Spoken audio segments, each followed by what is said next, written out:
હાલ અત્યારે બરોડા ડેરીનું ઇલેક્શન ચર્ચામાં છે. અપક્ષ ઉમેદવારી નોંધાવી છે સંખેડા ઝોનથી અજીતસિંહે.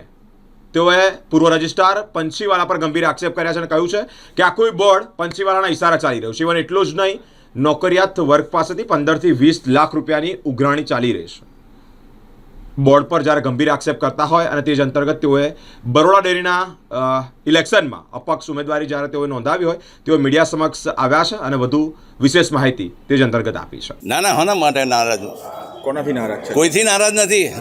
અજયસિંહ ઠાકોર ક્યારેય નારાજ નથી રહેતો, હંમેશા ખુશ રહે છે.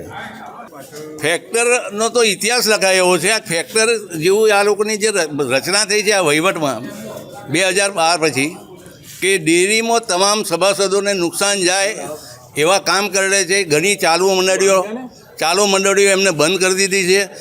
ઈરાદાપૂર્વક ચાલુ મંડળીના મત કાઢી નાખ્યા. ઈરાદાપૂર્વક બંધ મંડળીઓ 10 વર્ષથી બંધ છે. સરપંચોએ લેટર આપ્યા તો બી એ મત માન્ય ચૂંટણી અધિકારીશ્રીએ ગ્રાહ્ય રાખ્યા.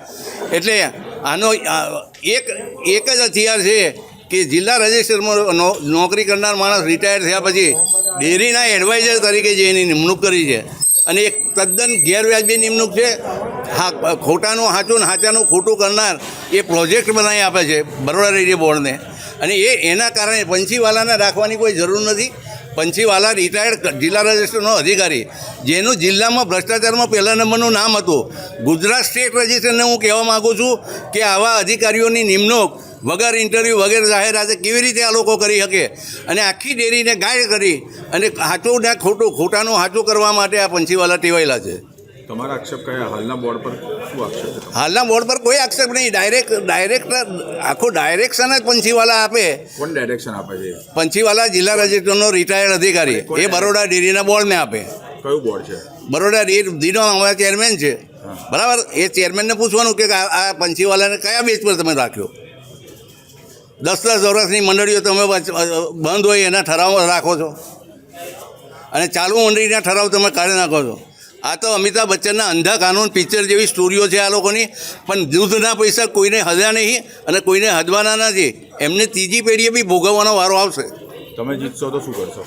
અમે તો કરતા આવ્યા હતા ને કરીશું. હવે શું કરશો? અમે તો ખેડૂતના દીકરા તરીકે ખેડૂતોને કેવી રીતે ફાયદો થાય, દૂધ ભરનાર માણસોને કેવી રીતે ફાયદો થાય. અત્યારે બરોડા જિલ્લાના મતદારો સિવાય તમે જો મંત્રીનું ઇન્ટરવ્યૂ લો તો મંત્રીઓ પરેશાન થઈ ગયા છે. એમના લાઇટ બિલના પૈસા નથી નીકળતા, એમના ટેસ્ટર મંત્રીના પગારના પૈસા નથી નીકળતા. એવી દરેક મંડળીની જિલ્લામાં હાલત છે.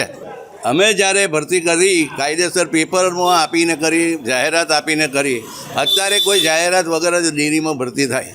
એ રૂપિયા તો એ લેતા હોય એમને જ પૂછવાનું. મારે કોઈ વાદ વિવાદમાં પડવું. ફર્સ્ટ તો તમે જે નોકરીમાં લીધા છે એમનું ઇન્ટરવ્યૂ લેવાનું. મારું ઇન્ટરવ્યૂ મારી પાસે માહિતી છે કે 15 લેવાય, 20 લેવાય, એવું બધું જેવો ગ્રાહક. 15-20 રૂપિયા, 15-20 લાખ.